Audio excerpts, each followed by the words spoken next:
kasih. Bismillahirrahmanirrahim. Assalamualaikum warahmatullahi wabarakatuh. Waalaikumsalam warahmatullahi wabarakatuh. Alhamdulillahirabbil alamin. Wassalatu wassalamu ala asrofil anbiya'i wal mursalin nabiyina Muhammadin sallallahu alaihi wasallam wa ala alihi wa ashabihi wa man tabi'ahum bi ihsan ila yaumiddin. Wa ba'd. Terima kasih kepada tim penguji Ustaz Dr. Rizal Bukhari Muslim, Pak Dr. Sutarto yang sudah memberikan waktunya untuk melanjutkan di ujian proposal tesis. Hari ini kita akan mendengarkan ujian atau lebih tepatnya seminar proposal tesis ya oleh Bapak Munawir ya terkait dengan tema pengelolaan wakaf produktif. Menghemat waktu seperti biasa, kami persilakan kepada mahasiswa untuk mempresentasikan proposal penelitiannya cukup 3-5 menit gitu ya. Karena nanti hanya fokus ke judulnya saja. Kemudian setelah itu baru nanti ada masukan dari saya, dari Pak Bukhari, dari Pak Dr. Sutarto juga. Kepada Bapak Munawir saya persilakan. Bismillahirrahmanirrahim. Assalamualaikum warahmatullahi wabarakatuh. Waalaikumsalam warahmatullahi wabarakatuh. Alhamdulillah, salatu wassalamu ala Rasulillah wa ala alihi wa sahbihi wa mawala ma ba'du. Yang saya muliakan Bapak Dr. Haji Abdul Rahman Misno, Bapak Dr. Haji Bukhari Muslim, Bapak Dr. Haji Sutarto, Pak Burhamin, teman-teman seperjuangan di INAIS. Mudah-mudahan semuanya selalu diberikan kesehatan oleh Allah Subhanahu wa taala. Amin. Puji syukur kehadirat Allah Subhanahu wa taala bahwa hari ini alhamdulillah dari berapa tahun kita belajar di INAIS. Kemudian pada sore hari ini alhamdulillah bisa hadir kumpul bersama dalam rangka uji tesis, kemudian pengajuan proposal tesis. Salawat dan salam mudah-mudahan selalu tercurah dan terlimpah kepada Nabi besar Muhammad sallallahu alaihi wasallam. Allahumma shalli wa sallim wa barik alaihi.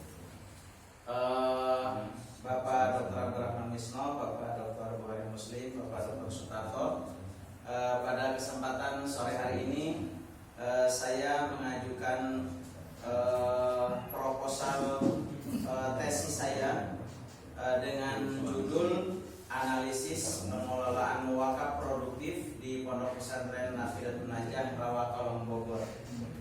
Kenapa saya membuat judul pengelolaan wakaf produktif?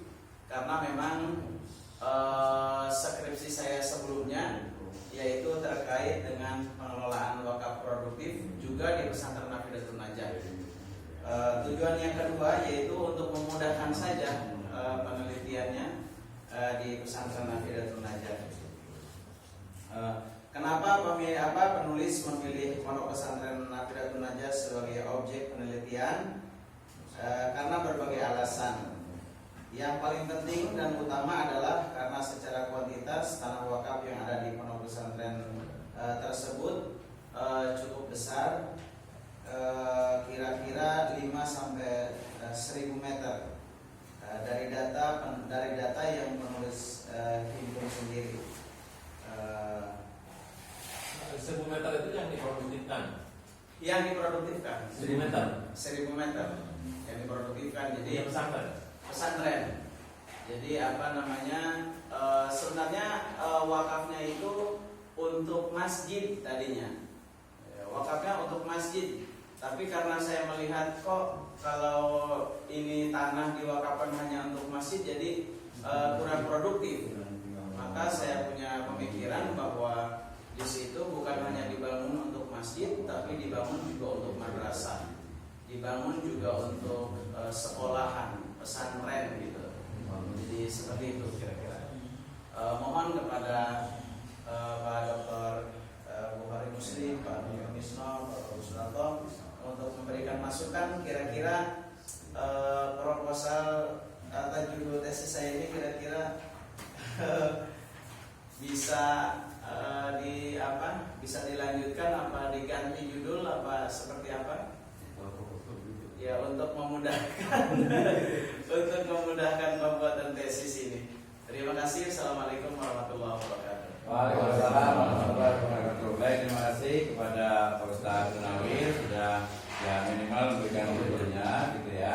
Jadi kalau secara ya umum bahwa berdasarkan temanya itu sudah sesuai dengan prodi kita, yaitu program studi Magister Ekonomi Syariah. Jadi tema tentang wakaf itu adalah salah satu dari bagian di program studi Magister Ekonomi Syariah, sehingga itu bisa diterima. Kemudian berdasarkan lokasi juga sebenarnya nanti kalau merujuk tadi ke beberapa keistimewaan kelebihan dari lokasi tersebut, itu juga sangat mungkin sekali untuk dibuat riset gitu ya. Nah kemudian mungkin nanti tidak dicari cara menganalisisnya, terutama nanti bukan hanya strategi tapi lebih ke developmentnya, pengembangannya, sehingga nanti betul-betul risetnya ini cukup bagus gitu ya. Nah terkait dengan apa namanya tadi sudah saya ingat sedikit juga. Yang pertama ya tentang bagaimana pengelolaan dari wakaf di sana, kemudian bagaimana strategi pengembangan keistimewaannya dengan lembaga wakaf yang lainnya, sehingga itu memang layak gitu ya. Kalaupun nanti ada ditambah dengan satu lembaga lagi, itu juga akan lebih bagus juga untuk perbandingan, sehingga nanti riset kita itu bukan hanya di lembaga kita sendiri, tetapi juga di lembaga orang lain yang lebih besar untuk studi kita, sehingga nanti suatu nawi ketika riset, oke, ini ada satu, terus satu lagi misalnya cari di Tangerang atau di Bogor yang besar, misalnya ada yang cukup bagus itu sebenarnya masjid juga sih, sebenarnya basisnya masjid itu di kota wisata di Cibinong. Nah, itu juga pengelolaan masjid dengan pengelolaan wakafnya itu cukup bagus gitu ya. Atau mungkin juga bisa juga mungkin lihat di pesantren yang Nurul Iman itu yang di Parung itu juga, apakah di sana dia juga wakaf juga. Jadi bukan hanya satu tempat gitu. Itu juga akan lebih bagus gitu. Tapi kalau mau minimalis ya satu saya juga bisa, yang penting memahami persis detail, datanya betul, valid bahwa begini loh cara mengelola wakaf yang ada di sana gitu, termasuk juga berapa asetnya, kemudian bentuknya apa saja, kemudian keuntungannya seperti apa, gaji dari gaji untuk nadirnya seperti apa, untuk pengelolaannya seperti apa, kemudian juga ini apakah memang manfaatnya itu banyak atau hanya untuk kesana itu saja, apakah dia masuk ke definisi produktif atau tidak. Nah, semuanya itu diteliti. Jadi kalau ya saya dan kami anggota Biore juga secara kelembagaannya memang setuju dengan tema ini. Nanti tinggal jalan, nanti akan ada dosen pembimbing sehingga nanti bisa akan diarahkan menuju ke yang lebih detail dan yang belum pernah dibahas misalnya, seperti itu gitu ya. Jadi itu sangat mungkin sekali. Jadi ya tinggal lanjutkan saja gitu ya. Oke, terus ada bisa sedikit nanti tinggal lihat statusnya yang ada di prediksi, nanti Pak Ahmad boleh bantu lihat ya. Jadi masuknya itu tahun berapa? Mereka masalah kan 2020-2021. Kalau 2020-2021 berarti per Agustus ini sudah bisa lulus secara lembaga. Tahun lalu itu 2021, 2021. Iya, 2021 kan? Nah, itu posisi semester 4. Iya, kalau semester 4 berarti ya sudah bisa. Asal mungkin nanti dari sisi keuangannya lancar, saya kan percaya sih. Sempat ada kabar selama 2 semester. Iya, nanti terkait dengan keuangan nanti bisa ke Pak Dosa atau ke saya untuk menyelesaikan. Tapi kalau memang 2021, ijazahnya juga kan, ijazahnya yang diprediksi per apa itu? 2021. Tapi di lulus PDP Ya, 2020. di dikti, lulus di diktinya saya 2020. Karena saya jujur aja nih, pas pendaftaran PDDikti S1-nya tahun 2020. Di PDP udah lulus. di PDDikti memang waktu pendaftaran tidak menggunakan bisa kalau 2 tahun. 1 tahun kemudian Ada, ijazahnya nongol, tapi kan di tanah merah karena kan nomor ijazahnya belum masuk. Terus saya tanya Pak Ustadz, tolong dong ijazahnya saya belum diterima lagi. Tapi memang di PDDikti nanti Kalau SKM mah gampang, kita tinggal buat aja. Lulusnya yang paling penting dia harus segera ke mana untuk melakukan ke ENIS. udah, cuma memang udah semester 4 sekarang. Udah bisa semester.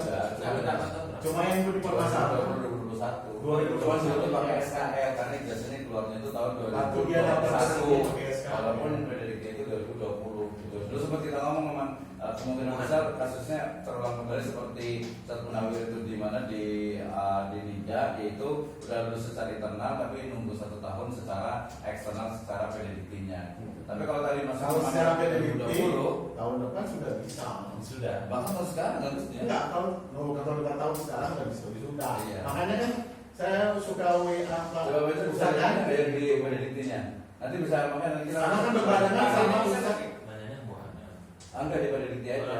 Di PDDT langsung itu bisa. Ya, saya juga mau informasikan kepada semuanya bahwa saya itu tahun ini mau mendaftarkan anggota DPD RI. Oh iya, udah dapat kabar dari Pak Provinsi, tapi mana? Provinsi Banten.